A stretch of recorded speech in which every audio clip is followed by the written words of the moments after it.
Today's matchup. KT Rolster. JAG GreenWings. The Fantastic Run.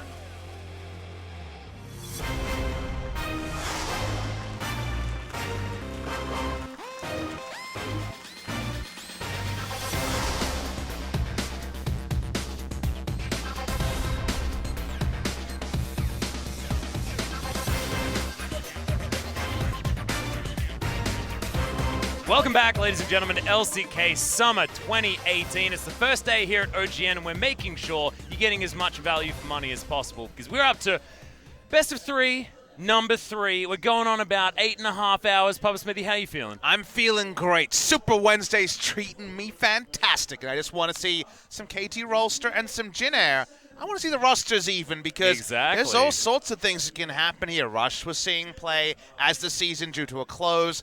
All those historical people like myself. What about Kakao versus Old Squad and against Score? Yeah. The symbol of KT as we just show us again. You guys got a little another taster of the event there over on Facebook. And a longer taster of our clubbing clothes. Exactly right. The club's closer than it was 2 best-of-3s ago, Atlas. It certainly is. We're going to get there right on time. We finished like midnight or something. Perfect timing. And then we're going to get our 8 hours sleep and back to the studio. Well, I thought you were going to say back to the club.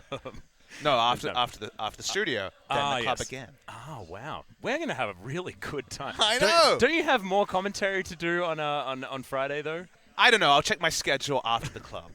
I'm pretty sure he does, guys, because he's doing it 6 days a week. It's one hell of a casting schedule for the old Papa Smithy, but I'll see you again tomorrow night as well. So no clubbing tonight. We've got to get our solid 8 hours before we hop back here and do it all again. What was all this casting for if we're not going to the club? And our sick duds. I mean, the outfit, obviously, just for the club, but I just didn't quite realize that we're going to be ending so late. And we need to be responsible. But let's have a look at the rankings as they stand. You can see the 2 teams left remaining are the 2 that are about to play, but Freak's an MVP up there at the top of the standings, and these aren't all that relevant after 1 match for each of our teams. Probably check back in towards the end of week 2 or something like that to see whether things have actually shaken up. But Freak certainly a dominant performance with a 2-0 there over SK Telecom, and MVP really making a good start, but not necessarily against... Who's this bloke? Oh, he's very handsome. I think I saw him when I was casting the old LPL a few times ago. History of Kakao is almost the history of Korean League of Legends, debuted all the way back when the KT Rolster organization finally joined. Champions at the time, KT Rolster Bullets. He joined Arrows, back on Bullets. That's when Score was his AD carry, of course. Yeah. Fun little history there. Went on to the Arrows, and with that youthful lineup, picked up that huge victory with Rookie and friends upset Samsung Blue, stopped the back-to-back. 2015 is Invictus Gaming. He went to Worlds that season, but of course, didn't do much damage on Skarner, and that was a bit of a meme after that tournament. God, yeah. And then from there, there's been some interesting up and down stuff. It doesn't actually reflect that it was on Wanyu for a while, a challenger team, and the LSBL, that didn't go well. The Misfits was up and down.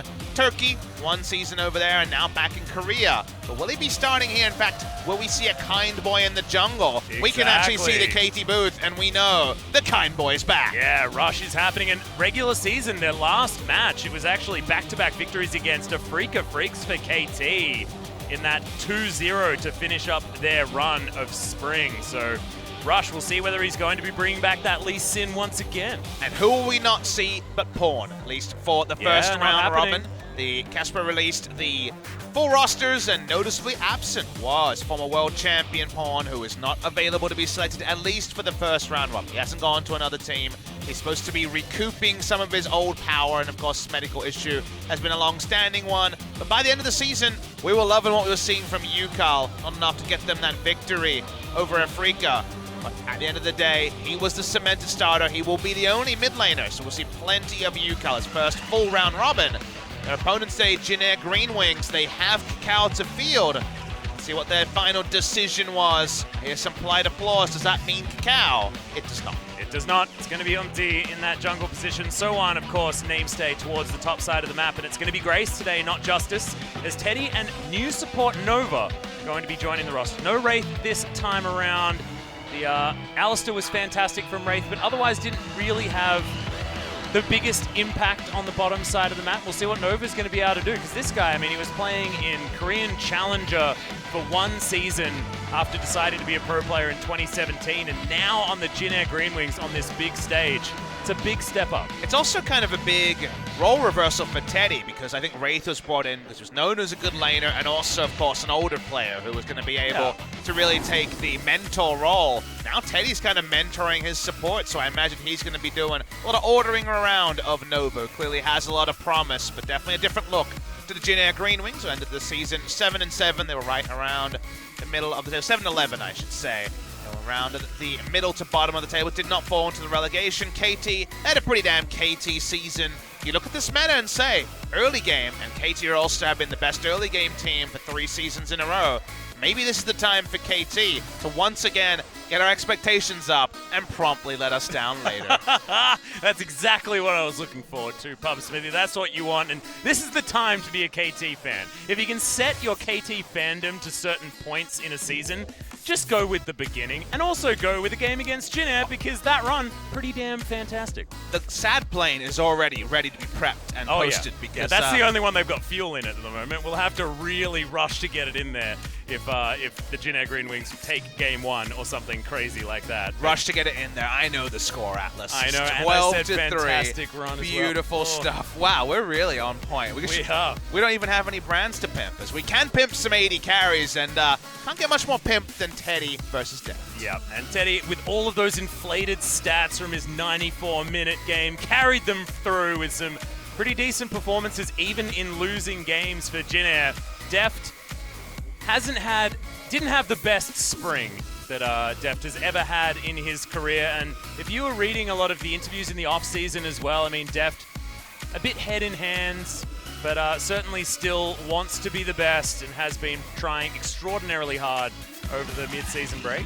I think that's a little bit end of the season focus. I actually thought Def was fantastic during the regular season, but unfortunately, playoffs didn't get one. This is actually a gasp from the audience. 89% is quite damning for KT Rolster here over Jin Air. Yep, seems like everybody else has seen what this win record has looked like for KT. But you're right, maybe a little bit harsh, and as a lot of us do have KT pretty high in our hearts, it is difficult. But speaking of which, we will show you what KT level of performance is. I feel like we've seen a lot of that for 3 seasons. We know exactly what KT's It's been a year and a half, guys. We know what that is. But hey, if you told me, what if the game was over at 15 minutes, I'd say KT Rolster's pretty damn good at that. So oh, yeah.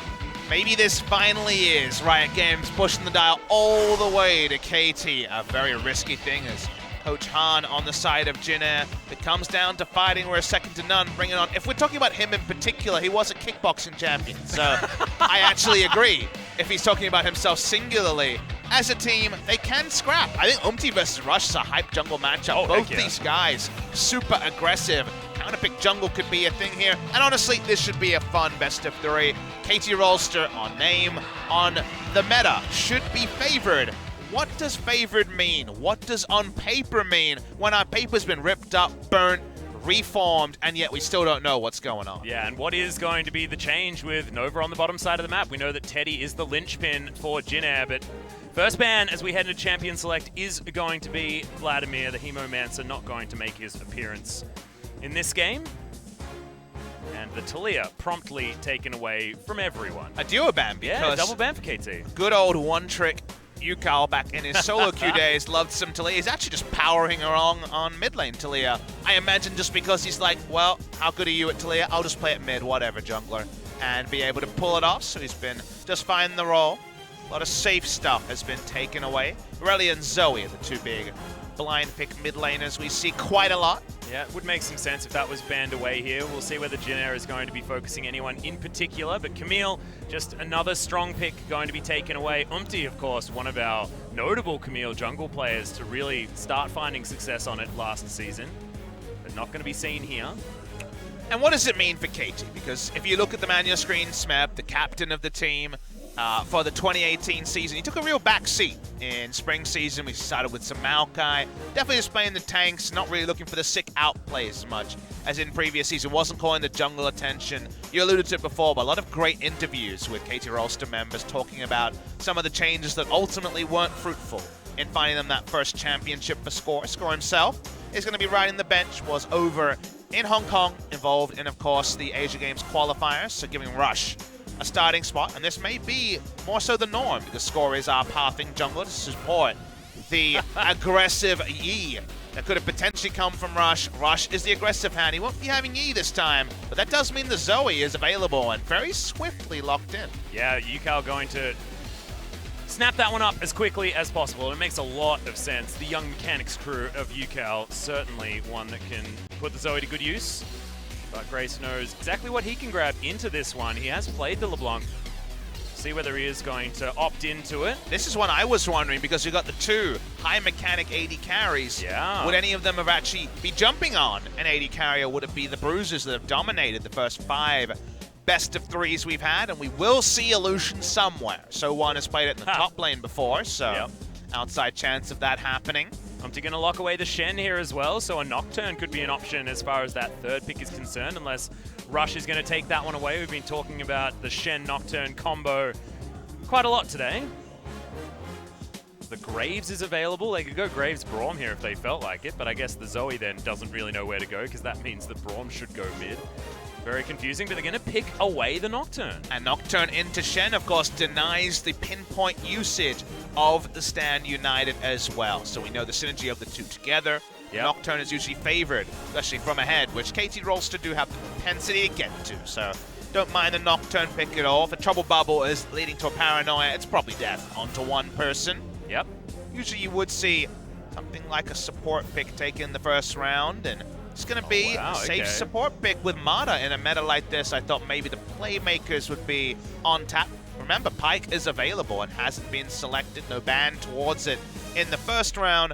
But Tahm Kench just to allow Zoe to be just so damn annoying and have an escape strategy as well. And we saw how incredible Core JJ was as well on that Tahm Kench in more of the standard lane. That's an Olaf to be hovered here from Umti. Old Umti favorite, and it's certainly something that has fallen a bit by the wayside in this meta. You have to say, if Olaf invades and Nocturne's flashes down, don't know if the spell shield's going to save you, mate. You're going to get chased down and die. So the chase is on, and the Olaf will be worn by Umti. Yeah, and whoever gets ahead early on as well. I mean, I feel like if Umti finds Rush and Umti's ahead, then that's going to be great for Umti. The other way around is also true, though, because Rush does have the ability to get in there and just burst out if he's an underfarmed why can't Viking? Why the heck can't I remember Olaf's name? What is wrong with me? You're casting your 6th best of 1 that of the day. That might be it, but I don't think that that's really an Atlas, I'm concerned. I feel I mostly know where these champions are going, which is just weird, given what we've had before. Obviously, Tahm Kench top. There's an Orange banner. It's hard for us to see on our graphics, but Orange doesn't have a lot of color to his face, sadly, so this makes it very difficult for us to see him. Ezreal banned away. Deft, one of the most famous Ezreals of all time, so banning away the AD carries. Kai'Sa still could be considered. The Kog'Maw, an outside chance when you see a Tahm Kench, so we'll wait and see. Something like that is going to be visited. Not expected to be a crit AD carry. Of course, Deft has been spamming a lot of all of the unconventional bottom lane champions as well, so we could see Tahm Kench, Darius, Tahm Kench, Mordekaiser if we want to as well. The GP ban does suggest perhaps a Shen top. It could also be a fake out.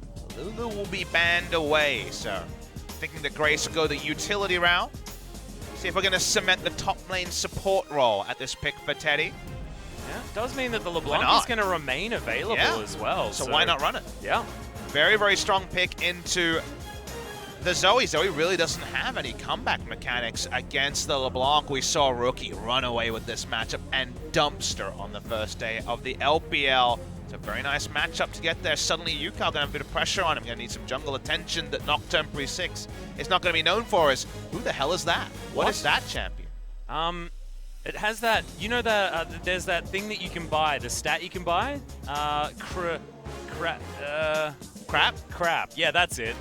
She has to stack it. But that's going to be a Mundo, and that is certainly a champion that's way high in this meta, and we've already seen Mundo do ridiculous things here in the LCK, but not today so far. Well, that's surprisingly standard stuff from KT. As a team comp, this is echoing that Rocks Tigers comp we talked about from 2016. A lot of initiation, ranged engage. The Mundo top lane, which we saw win the Darius matchup. Yeah.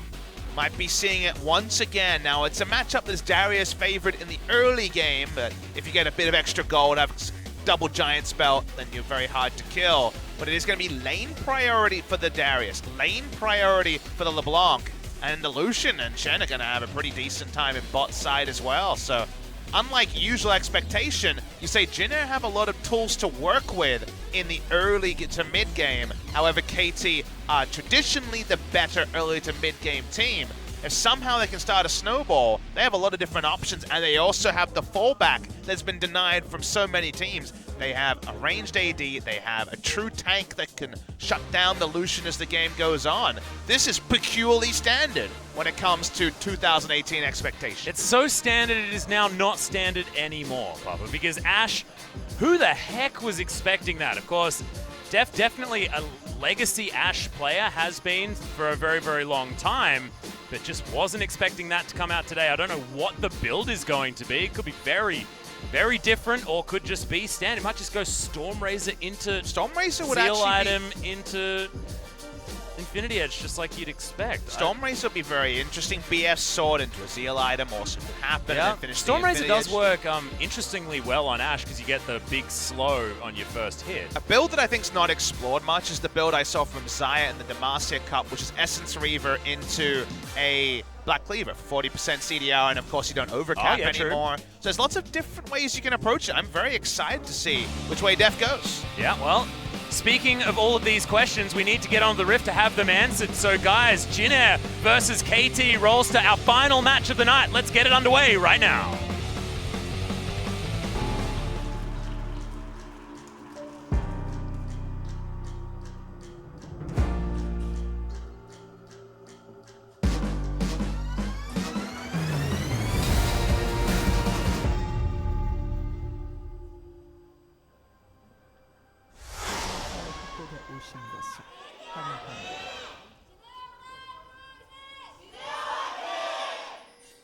Yeah, a lot of fans turning up for our final match this evening here in the Seoul East Stadium, and we'll see whether KT is going to be able to live up to that fan vote expectation of 89%. There's some Monk S in the crowd. Right, please stop destroying this game. No, this meta is amazing. What is wrong with that guy? I mean, look, there are definitely going to be people out there who have been conditioned to watch League of Legends a certain way who are going to be upset with how the meta is. So I can understand where the frustration comes from. Is Yukal is the man who, in interviews, as a young 17-year-old, has said, I will get that title for score, or may not be playing in this game, but certainly will be a big part of the squad. Yeah, and we have to remember that it was voting day today as well, which is why that sign was particularly funny to our Korean audience. Late ward here for Rush. A little pixel brush, but a lot of pings going down. Jin Air know exactly what's going on, so they probably understand that Rush will be going for more of a topside start, as we've got early to lane entry for both Teddy Nova and Deft Marta.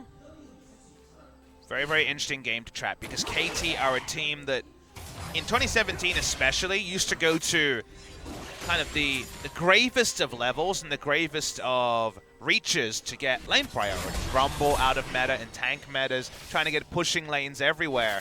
They really don't necessarily have that here. Level 1 is very strong for Deft, able to control the wave smartly, and Deft and Mata are fantastic laners, but when it comes to specifically the LeBlanc and Darius, those are huge advantage to Jin Air when it comes to the laning phase, and if things start to go well for Jin Air and level 3 is hit, and Shen can have a bit more presence, even bot lane can be a bridge too far, and then Nocturne's just farming. So when you think of this meta, you think Bruisers and you also think early Snowball.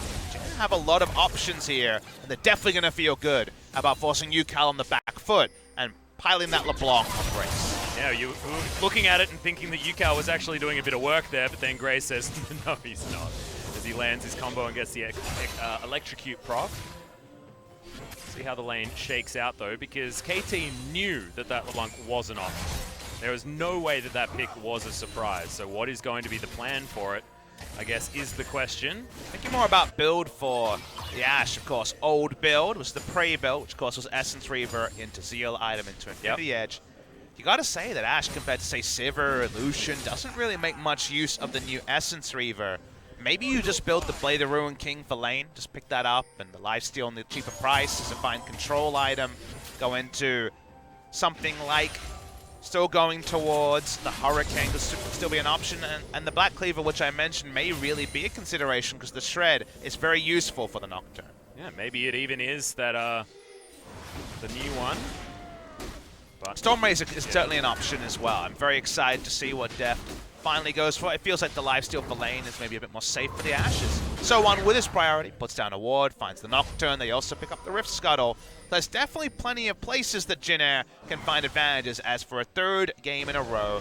I'm going to tell you all about that Rift Scuttle. love that Rift Scuttler. Still one alive on the bottom side of the map, so might be able to see one in action in the wild in a small amount of time, but it's not going to be Rush heading over there. And I definitely appreciate seeing Rush on the losing end of a jungle matchup. They tried to pick him for a good matchups when he first made his debut, right at the end in the final match day for KT Rolster in the spring season. It was much more about him outplaying on champions like Lee Sin that could get in there and scrap. The Nocturne is very much, in a game like this with losing lanes, hey, bide your time, you'll get there eventually.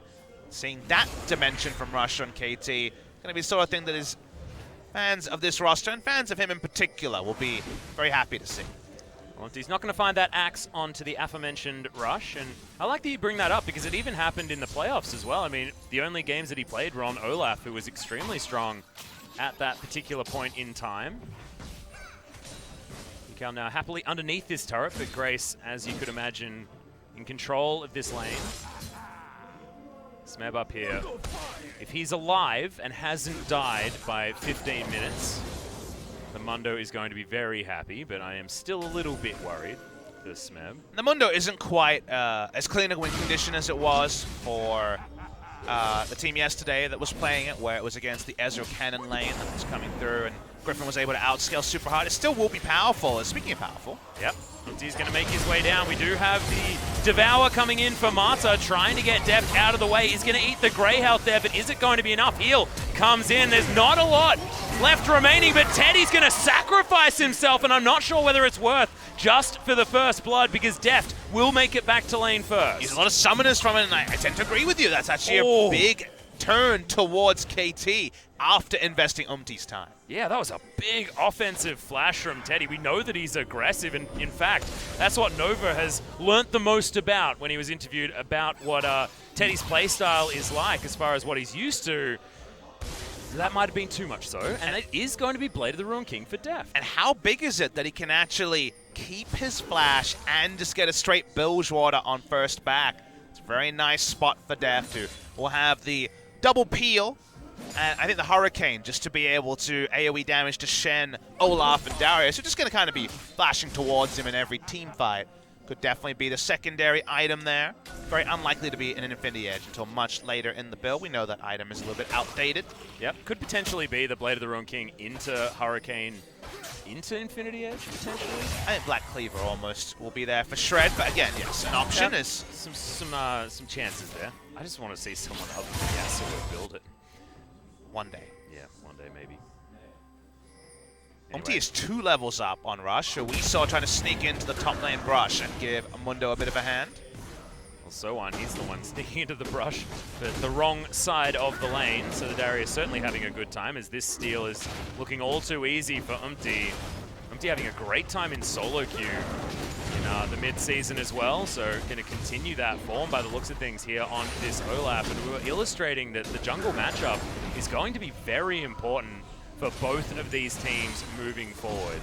People might be wondering where's Kakao, because Kakao eligible and in the studio to play in this series. Umti's got 2 accounts around top 100 challengers, so yeah, that lets you know that he has been in great forms, and I think they're going to be rewarding the form.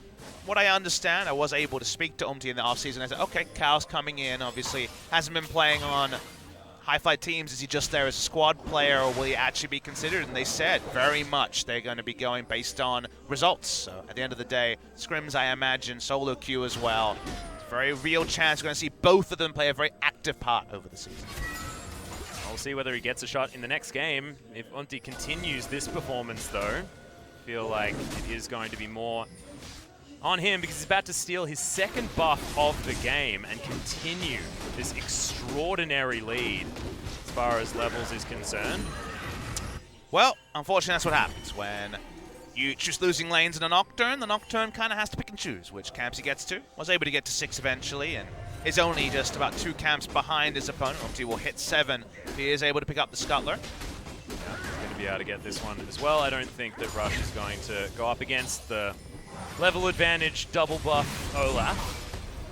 And the Olaf is going against Ash, which is one of the old counter picks as the game goes on. Ash looks at Olaf and gets kind of sad when he pops the Ragnarok towards her, and that's kind of a worrying thing. The reason why I mentioned that Mundo doesn't hard out scale is LeBlanc can go past Mundo. They actually have the ability to do that. When it was Griffin against Hanwha, it was both Zoe and Ezreal kind of being like, well, we're stuck with this guy, whereas LeBlanc can push damage to the backline. Olaf and Darius are doing their own sort of dive.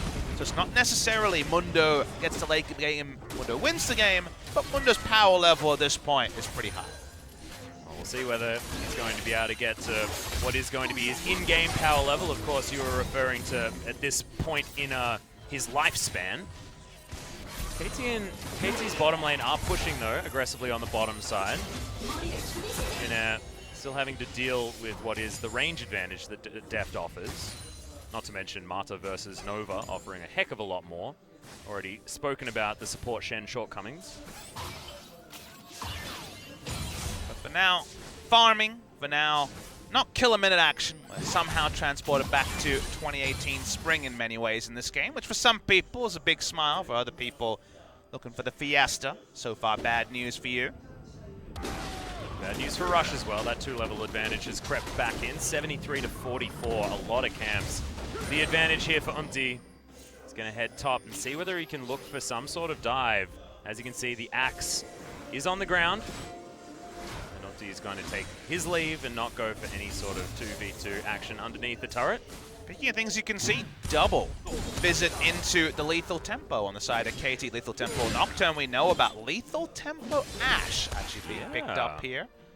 Which again suggests the Hurricane build we were alluding to really shred and also burn down the health bars of people like Darius, Olaf, and Shen. Looking at gold values. The Ash is equal to the Lucian after the kill. Both of them picking up kills, I guess, overall. Yeah, and the first blood being equated by the extra CS that Deft has been able to pick up. Now that that wave is heading towards Teddy, though, that should be evened out. Looking for a back. Teddy, of course, has utilized his and didn't have to use his teleport on the way back in. Remember, guys, this is the reason why Teddy was able to get himself back up in farm was because that teleport was, in fact, available. Ash picks up her Blade of the Ruin King as well. He's showing a lot of respect after the Hawk shot went down. Mountain Drake the first spawn, but Umti's going for the power farm special, picking up every Scuttle Crab. He's just picking up whatever he wants this game. Well, that's what we kind of mentioned, is wherever he goes, if his lanes are with him, then he should be pretty free to go there. It's going to be a quick Drake, because Blade of the Ruin King is already complete on Teddy. Yep. And that one is going to be able to go down. No one else in the area. You've got that circle of control wards around it as well. The setup was great. All too easy here for Jin Air. Mountain Drake going to mean getting that first turret as well, just that little bit easier and snowballing their way forward. Certainly what they want to look at. It isn't necessarily what we expect from Jin Air as far as the comps, because we know this team is a team that plays extraordinarily long games. This composition doesn't look like it necessarily fits into that mold. Not for lack of effort on Umti's part. He's usually the one who's trying to be the heartbeat in the early game. And look at this. He's not interested in any Cinderhawks. He's already on the way to his Black Cleaver. He's got a Phage. Yeah. Very early into the game. Oh, Black Cleaver? What do you reckon? Trinity Force, maybe? You know, if it was Peanut and he had 8 kills, perhaps. But maybe a little bit too optimistic here. Double Phage, though, and Smeb under turret. Flash is still up. Chance of burning him down quite low, so nothing happens. Well, Chain is going to land here. Yukao going to miss the trouble bubble as well. So this is what this matchup looks like a lot of the time, as Umti is going to Predator his way forward. Rush, really nice spell shield. He's going to stop that one as Grace takes a little bit of damage from that Paddle Star. Jin Air feeling like they have a lot of control in this early game against KT. Pretty optimistic use of Predator. I believe this is the first LeBlanc we've had from the new LeBlanc, when she, well, new old LeBlanc in many ways. Yeah. No longer is the Gunblade the go-to. I think all the way back to dominant days of FLICKR in metas gone past. And remember, it was about 20% CDR. This version has A lot of wave clear. Goes 40% CDR, able to wave clear. Doesn't side lane quite as safely. Speaking of safety. Yeah, Cal looking to try and get some damage onto Grace, who's probably just going to go back home. Does have that CS advantage. Maybe has a few more items to purchase as well. So he goes home. Marta takes the right time to get some vision in the enemy jungle. Going to be Umti going back home. Some backs coming out from Jinair's bottom lane as well. Adjustments here from the LeBlanc expectations. The burst can be much shorter. The window used to be you have to wait for the proc for the passive. Now you're just able to QR, get the full damage out from a ranged harass. Doesn't quite have the sustain in the side lane, but can do a lot of things with the 40% CDR. And at level 16, I feel like she really hyperscales forward and can just poke under turrets, QR someone, and then have a full rotation available. So in a poke situation, which old LeBlanc didn't work in, this newer version is able to really pull things off. Well, Grace now on the move. As this bottom side jungle certainly under siege. So much vision available for Jinair around that area as well. Nicely timed hawk shot means that KT knows that they can clear it out if they want to.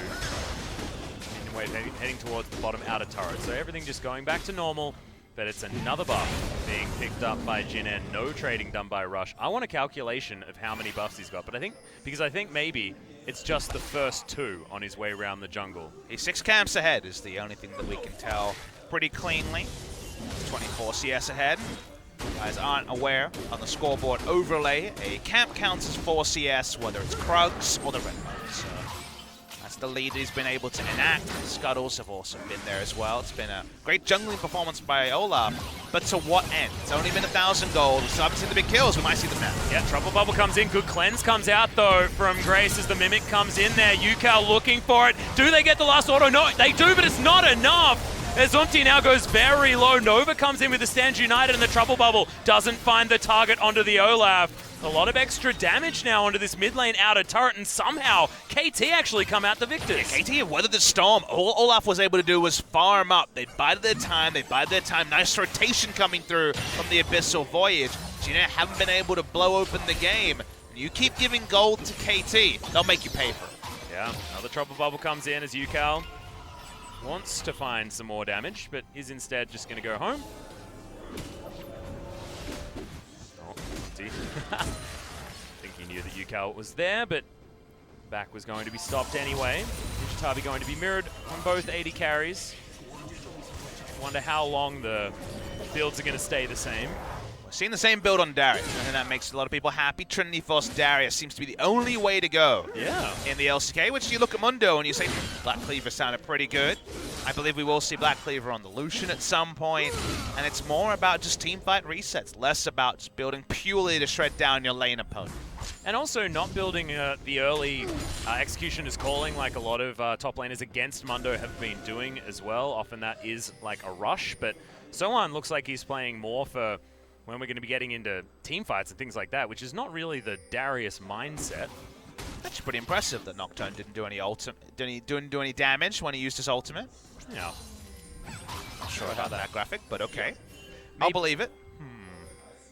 The flash was interestingly timed, so I don't know 100% what happened there, but amusingly, that is the result. As this is not amusing if you're a KT fan. Absolutely not, and there's no Abyssal Voyage, nothing to get them out of this one, but not a lot of minions here either. Jinair have to be able to utilize this dive effectively. Fantastic use of the Devour, but it's just not going to be enough. Teddy will grab one of them. It's a second one going over to the Darius, but KT will be able to grab this turret in the mid lane as well as a lot of damage on the top side. It is a 5-man usage though, and while they do get a 2 for 0, they don't get first turret. That's something they won't be ideally happy about. They give Mundo more time, but execution, great. If you're going to send everyone, get both kills, get the turret, Jinair won't feel too bad, but I imagine KT would be happy they didn't lose the maximum either. Yeah, exactly, and they had everyone in position to punish as best they can.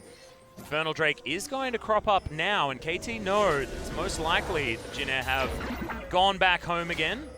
They actually see the last part of the port back from Umti, which allows them to get control over this objective. Smem walk down. So we will see that Drake started. This was also there for Jinair. That will be where the lead was perhaps the most keenly felt. But it seems like Infernal will go the way of KT because it requires the full reset of Jinair to pick up side lanes, and also Olaf was falling low.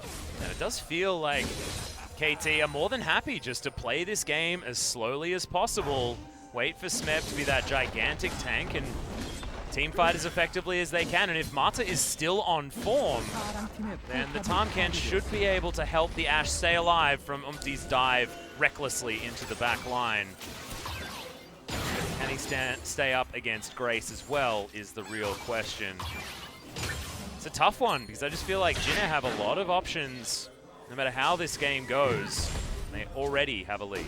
Do consider that they don't have Engage. Engage is something that's kind of at a premium in this meta. A lot of fighters who, if they can get down and dirty into 300 range, do a lot of damage, but true Engage kind of been at a premium. Ashe coming in provides ranged Engage. The Nocturne, hard Engage as well. There's more Engage on the side of KT, and we said in Champ Select and said, man, what a great draft. They can do so many things with it. They got a farm lead on Olaf and really not too much else. So given that as the game goes on, Mundo piles on health, the most awkward phase of the game, to me, was the early game for KT.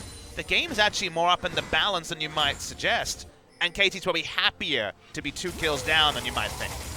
Now the culling is going to be utilized just to try and take down this outer turret. Mata tanking it up as we speak as the arrow flies in. They just want to be able to get the one pick, but the Spirit's Refuge is there. Rush eventually gets it, but can Jinna get anything back? The distortion comes in. Good stopwatch from Rush is going to keep him alive.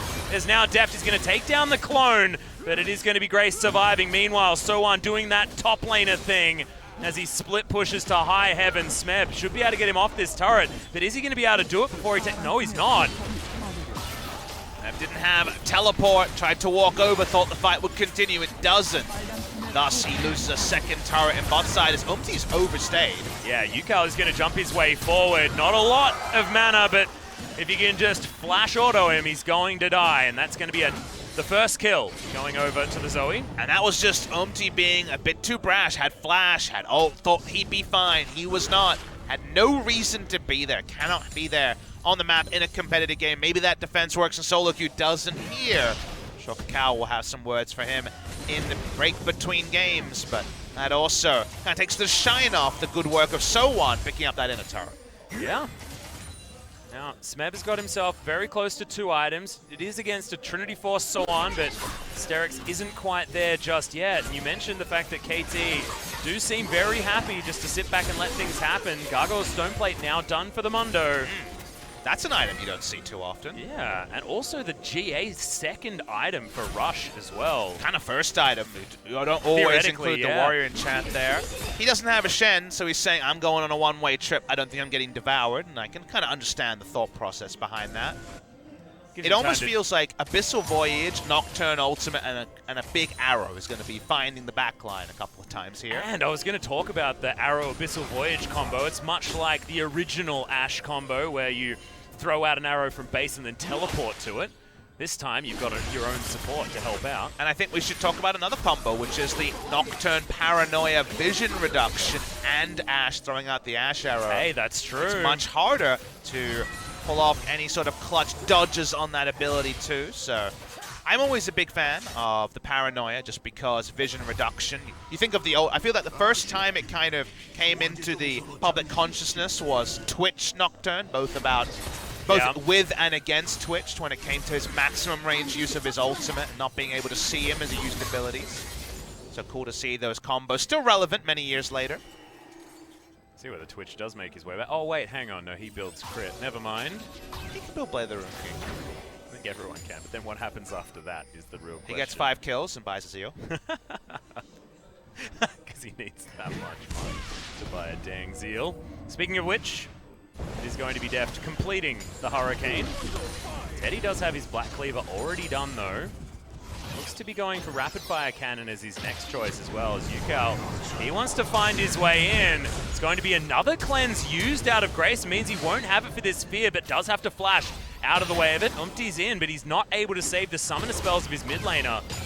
It's actually a big deal here for KT, who should be able to get some relevant damage on this outer turret. And the reason why the Flash for Flash is pretty good is that Yukal is there, does a lot of turret damage, and they're able to get the structure from this. Umti again is a one-man army, but just walk away, watch as his structure goes down. A free objective this time for KT, matching the free objective that Sowan got earlier in the game. Yeah. And also, I mean, there was a Stand United available, so not as insane as the stay that Umti had the other time. But still, certainly looking like he doesn't care too much about what people are doing. Very close to his Black Cleaver at the same time. It does have a stopwatch, so Umti still ahead in that jungle matchup. But what does a now second Black Cleaver on the lineup really do for Jin Air? It doesn't really change the game assignment. When there's no turrets down, if you get a snowball Black Cleaver, you're like, all right, I'm going to find Nocturne, I'm going to kill him. That's not going to happen in this game anymore. Nocturne's engage range now above level 2, level 3. It gets very, very long. If you try to make those plays, you will be collapsed on and DPS down. I understand snowball phage item completion. I would have preferred just sitting on the phage and going for more tank stats, because I don't think having a second shred on the team is really going to change things for Jin Air. We'll see what can change things. KT, as the bubble is going to land onto Umti. Sohan moving his way over there as well, which means that he didn't necessarily want to be in the lane with the Mundo as much anymore. Potentially that could be the tides turning. And UCal really has navigated this matchup extraordinarily well. You've illustrated already how difficult it is for Zoe against LeBlanc, and we know that Grace did have a lead, but certainly wasn't enough for UCal to feel any shred of annoyance. Now feeling a lot stronger, able to walk up happily, and that's the thing that we talked about a couple of times in the early game. Grace had a pressure lead, Umti had a pressure lead. It didn't actually shut down UCal in the same explosive way that Rookie was able to dispatch his opponent Zoe. So the matchup on paper, fantastic. In practice, hasn't really yielded a lot of fruit. We do see a bit of an ARAM in the mid lane. UCal in a side lane for now. Yep, this is what you're talking about, Grace able to poke in quite effectively, but it was on to Smeb, so he's not too worried about it at all. You can imagine Warmogs probably is coming in as the next item, and that will spell a lot of difficult times for Jin Air, because this Mundo is not going to be dying anytime soon. Heck of a lot of health coming in from the Warmogs, the ability to clear out waves with the Sunfire Cape, and the Gargoyle Stoneplate giving you so many resists, and that active available as well.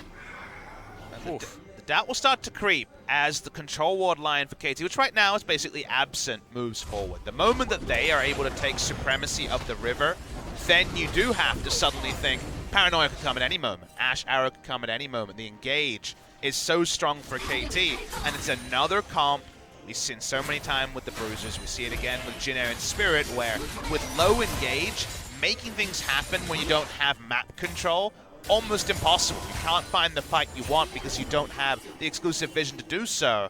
Right now, KT, they do control that river. Suddenly, the momentum is largely completely swung to the side of KT. Arrow does fly in there, thankfully. Control ward is available, so Grace does know exactly what's going on. Rush hops in, actually not taking any damage at all from Grace. Feeling pretty tanky now. Does have couple of sources of magic resistance so far in his back pocket, but expecting Grace to maybe do a little bit more with the items that he already has accrued for himself. Deft has a BF sword. Chance of an Infinity Edge intensifies. Could also be a Bloodthirster, got cheaper. Yep, and can also be an Essence Reaver. Can be a, Storm Razor as well. Who knows what it's going to be? But I want the Infinity Edge. I want to see him build an item that is borderline useless. The current meta, but not for Deft at the moment. No. I am getting worried for Jin Air. Already see LeBlanc having to use her chain to check a Baron. Already see Olaf so far away from attacking the Nocturne, just chilling in his own jungle, picking up camps, sharing experience with his team. KT have all the options. They can fish with bubbles and arrows galore and don't lose anything from doing that. Jin Air have sacrificed a lot. There's still a potential team fight they win. Interestingly, we do see Banner of Command from the Darius this game. Yeah, he actually built it after it looked like he was going towards that Sterix, so changed his mind, I think, because he needed to be able to hold these lanes. But here's the Paranoia flying in. They're actually just trying to find the Darius on his own, the flash to follow things up as Rush well and truly in there as Deft looking for the auto attack. Spirit's Refuge is there as the arrow just comes off cooldown, and there's the flash in from Smeb, doing so much work on the Mundo, just going wherever the heck he wants. Nova does get out with the dash, but Jin all have to get out of there. And can KT take Baron? I think they definitely can turn onto it. They got by the Rune King. Mundo does Baron pretty fast as well, and Nocturne's a damaged jungler. You need the Mundo tanking it. Please get in there, Smeb. But it's going to be a pretty fast one, and Yukal is patrolling the area as well. Yep, teleport is going to be invested though. He's making his way from very far away, and look at how quickly this Baron is going down. Can they actually get the smite? They certainly can, as it's going to be Rush able to lock that one in there, and the culling was practically ignored by the entire team of KT, who now just seem too tanky for Jin to deal with. KT Rolster saw the weather report of stormy times in the early game, and they said, we can handle it. The antithesis of the KT Rolster we have known, who needed to win the early game or had nothing left. We mentioned that when they get map control, they can just go on closest target. They can just initiate with Nocturne or Ashe. This time, both ultimates come in. Darius goes down, and all Jin can do is run away with their tail between their legs. And what has been sort of the KT way? Often it's we want to go for flashy stuff. We want to go for these exciting engages. That was an engage where they invested everything that they had on a Darius that was caught out of position. That was opportunistic, and that was based off having just better vision control. And it wasn't, like, often you'll see that they'll fight the 4 with their 5 instead of picking off the one that's on his own because they feel greedy enough to just try and go for that. But instead, they go for the safe play. You're talking about antithesis, and I feel like that's another example of KT really changing things up. If they're going against Tide, at the end of the day, at the end of 2017, they sat down as a squad and said, well, we could never get past our cap, which was second place in spring and starting to fall away in summer. That's why Smeb came in as captain. They tried to play around bot lane instead. Mata said, no more roaming, I'm standing next to Def. That didn't get them the title either. Now they're tinkering even further, having Rush go against his normal Nidalee and Lee Sin aggressive tendencies, go for the Nocturne, bide his time, trying to bide their time, and so far, not making the mistakes. And remember, the mid to late game mistakes is the other thing that's really typified KT Rolster. Well, Def does have the Infinity Edge, Papa. It's the first that we've seen on an AD carry in this meta, and we'll see what he's actually going to be able to utilize with it. The extra true damage is actually fantastic against a lot of these more burly bruisers rather than the true tanks. I don't know, man. I feel good about this. You're a KT fan, a lot to feel good about, but the game's not over. You can't spend your lead yet. You're only 2,000 gold ahead of the enemy, even though you're feeling good about the comps. Rush doesn't have that GA, so he has to be a bit scared. Yep. In fact, you might have to go home. 4v5 now initiated here for KT. Smeb, of course, not included in that particular calculation because he can still do whatever the heck he wants. 3 items now completed. Well, Drake might want to be cleared just to force a spawn for something that you can fight over with the Elder Dragon next on the menu. KT pull out the arrow. Oh, lands onto Teddy, but he immediately QSS's it. Means that that's not available if he gets hit by a trouble bubble, though, and they do have enough to just get under that turret. Apprehend onto Smeb, but is it going to be enough? I don't think so. He doesn't even pop the ultimate. Seemed like it would be an obvious move there, but he holds on to that. He backs away for a moment. The Warmog's healing will kick in very shortly. Why not go on a shopping trip anyway? They got mostly what they were looking for. KT Rolster in the most LCK game we've had so far. Kind of playing a macro masterpiece here of slowing down in the early game, avoiding the pitfalls of the comp they drafted against, watching Jin not fully profit, even though Jin had a good early game, and then trying to take it late. So I'm sure there are a lot of people out there that will look at this KT performance and say it's the best of the season in this kind of uncharted waters of first the crazy stuff and now the crazy choice to go pretty standard. Yeah, this game makes KT look like SKT. It's like they gained an S in the offseason. It's sort of like an SKT style, you know, weather the storm of the early game, and even if you're a little bit behind, it doesn't matter because we're going to outplay you in the mid to late game, and that's basically what they've done, even though the game certainly not over yet. 3,000 gold, nothing to scoff at, and it's 32 minutes for what feels like the first time in a long time, and we don't know who should be winning this game. We may have to throw in classic SKT strategy because 2018 data points a little bit few and far between on that one. That's not an SKT that we want to be remembering. As we are going to have a slight pause. Not entirely sure who it is does have a problem. We're going to start over in the KT booth, though. Thought it might be the Olaf saying, I took a lot of damage from that. I got a Black Cleaver. What's going on? Please don't hit me anymore. Zoe with Black Cleaver. Zoe against a Black Cleaver Olaf is actually potential for a one-shot potential. Got an update on the new support for Jinner. Nova having a bit of an issue. He's like, oh, I'm in this weird booth. What's happening? We'll see. Hopefully we can get this one sorted out as quickly as possible. Not entirely sure what the issue, in fact, is. You might be just wondering how the heck this game got away from them when the draft seemed so confusing based on 8.11. Really looking forward to hearing what, all of you analysts out there think about how this game is turning out as opposed to others based on the draft and what has happened actually as this game has gone on. Because this man on your screen, the first one to just go basically straight up crit. Sounds like the problem is solved, getting the update that we're getting back into game. And I think in general, we've all tried to be a bit slow to judge too much. I know a lot of people love to jump to conclusions, but considering a crit 80 carry, that seems even crazy for other regions where you see more 80 carry, but still not a visit to something like the Ashe with Infinity Edge. I'd love an interview with Deft to clarify that. He has a couple of other people who'll be vying for an MVP if KT are to close game one. Certainly. But still a few more plays to be made as KT moves these minions towards the enemy base. And good news, guys, I hadn't even noticed it, but Teddy is still Teddy. He has a complete truckload of CS. Yeah, he does. He's very, very good at killing minions. Currently 413 at 33 minutes is, yeah, I'd say it's doing okay. We've got Earth, Wind, and Fire Drakes as well. So shout-outs to them. Another Cloud is going to go down, and like we were talking about, the Elder Drake now, another win condition, and a win condition that we're not used to talking about on 8.11. And this game's going long. 33 minutes, 29. As we mentioned a couple times already, all momentum with KT, but nothing to decide the game. What did we have? Like an 18,000 gold lead at 23 minutes earlier today? Yeah. This is the antithesis of that game. As I've said antithesis twice in one cast now. I can never say it again. Yeah, and I even stole it from you for one of the comments. So let's just put a veto on that one. All right. Boycott it.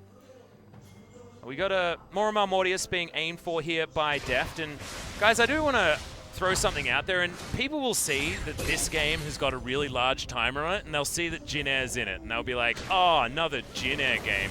This wasn't Jin Air's fault.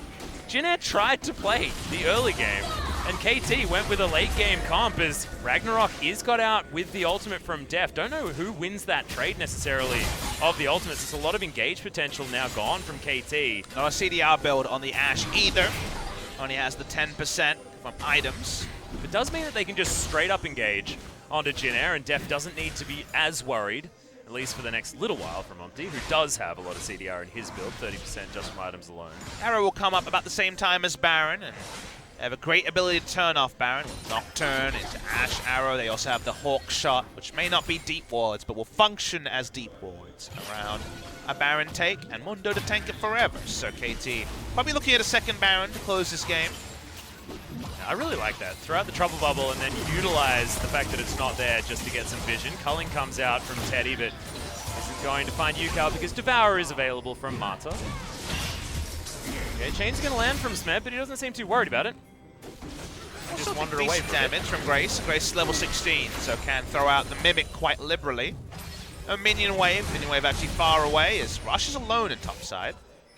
Yeah, Distortion is going to be returned to, though, for Grace, so it does give Rush a little bit of space in order to get himself out of there, and the Guardian Angel is now back off cooldown. What does it mean that KT is the team to slow it down, Atlas? I just don't understand. But what can you rely on KT to do? You can rely on them to surprise you almost every single time. Be it good, be it bad, it's often a surprise. Yukao's got a Blade of the Ruined King active that he's holding on to. Not often that you see that one, as he's looking for more. Paranoia is going to be opted in for, but not going to be chosen for the engage. Oh no, yes it is! Okay, Rush, you're going to have to use the flash to get out of the way, and even the GA is popped. That was an odd maneuver as Grace almost one-shot from the Paddle Star, but thankfully, Arrow! Oh god, blocked actually by Nova, and he almost needed to do that. Well, let's call him a baiter in that particular case. They were able to eventually engineer a very odd sequence of events that should get the Baron, but the contest is starting from Jinnet. Yep, Sleepy Trouble Bubble is there just to try and do some zoning work here from UCal. He's going to pop over just to try and help with the damage, and that is going to be the second Baron going down for KT. 3.5 minutes with that available to them, but they don't have a GA on there. Nocturne, as well as the Paranoia being unavailable for about half its cooldown duration, but that's not too much of a thing to worry about, given the 3.5 minutes of Baron. I feel like that was either a 200 IQ Nocturne player or a 30 IQ Nocturne player. I can't tell. Give it the benefit of the doubt. All right, 200 IQ. Well done, Rush. Yeah, incredibly play. Gotten the Baron. It did. What can you say? What else can If you you say? are going to be results-orientated, it was a masterstroke. Orimar Mortius now completed for death. We'll see what his final item is. Looks like GA could be the possibility, unless he's just holding on to the stopwatch for this fight that is coming up. The second Baron that we felt was necessary to close out the game. Longest game of the season, 37 minutes this season, of course. Nice and short. Looks like we're going to definitely comfortably go past that in this game. I feel like a 44 minute is going to happen, unless some picks come right now. Well, Teddy going to get slowed down, taking a little bit of poke damage here, as Smeb pretty capable of ignoring a lot of what Jin Air are throwing out at the moment. Can happily play a silent, doesn't have the GA, but of course just have the ability to join a fight as another cleanse drawn out of Teddy's over as well. Oh boy. Yeah, taking so much damage from these paddle stars. And UCal really does need to be respected. Rush, you can see just playing gatekeeper to this bottom lane, trying to buy as much space as possible, and KT, without engaging, just take down the inhibitor turret. It's a really smart cut from Smeb. He cut before the minion wave got there and actually tanked the turret while they took the turret down to keep the minion wave alive. He tanked the turret, but he's got full health, Papa. Well, that's just Dr. Mundo thing, but it was a good smart rotation from him. Speaking of smart rotations, it might just brute force here. Yeah, he had to actually walk into it as in goes the Paranoia and Rush. That's going to be the high IQ play as the Paranoia is going to secure the kill on the main carry for Jin Air. Now Sowan trying to get the work done, but it's not going to be enough. Umpty down to his GA now as KT trying to fight this one back. Deft, he's still alive somehow as UCal as well on a sliver of health, and Smeb, he's at full health. He doesn't care whatsoever as Grace is going to die. That's going to be the ace. And KT, slow and steady, win a 40-minute game where they were down in the early and mid-game.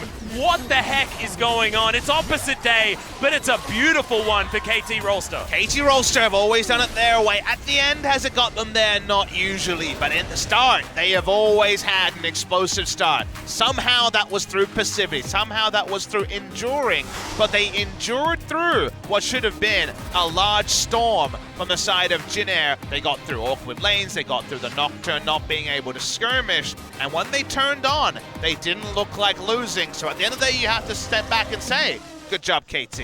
Yeah, fantastic job, KT. And Rush, I mean, the later stage of the game, played great, but at the beginning, he got schooled by Umpty.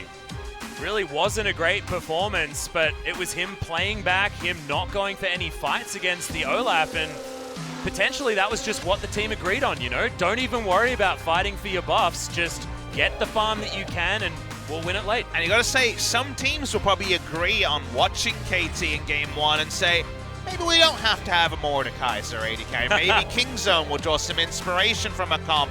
There's definitely echoing some Kingzone comps. Especially when it's got an Ashe in it. If you can make Ashe work, that's a big thing. It's against Jin Air. It's not against one of our expected top 5 teams, but it was largely piloted well. I like to see Rush show some restraint until he very much didn't. That still worked out in the end. So results-orientated, most of the parts together were really things that you'd smile upon if you're a KT fan. Yeah, and it's reserved, intelligent play and not necessarily a play style that we see from KT all the time. Often it's intelligent aggression that we praise KT for, but this was just sitting back, allowing the game to go its own way until they knew that they could fashion a lead for themselves. Whew. Wasn't what I was expecting, but KT are going to give us the expected result, and it's going to have a time on the clock that you'd expect from a Jin Air game. It's almost like we've hit normalcy, but not normalcy at the same time, and having a look at this damage graph, you wouldn't expect that Zoe to be in a counter matchup that goes against her. A very impressive performance by UCal. It's a horror lane. It did not look like that. We did not see the LeBlanc preying upon the little skipping Zoe. So to put out the most damage and not have to be completely held in the mid lane was definitely a treat to watch from Yuka. Yeah, it was a treat to actually make it to a late game as well. So KT almost got us to that 40-minute mark. The Gathering Storms would have been really going off. But guys, a short break and then we'll be back for game number 2, KT versus Jinex.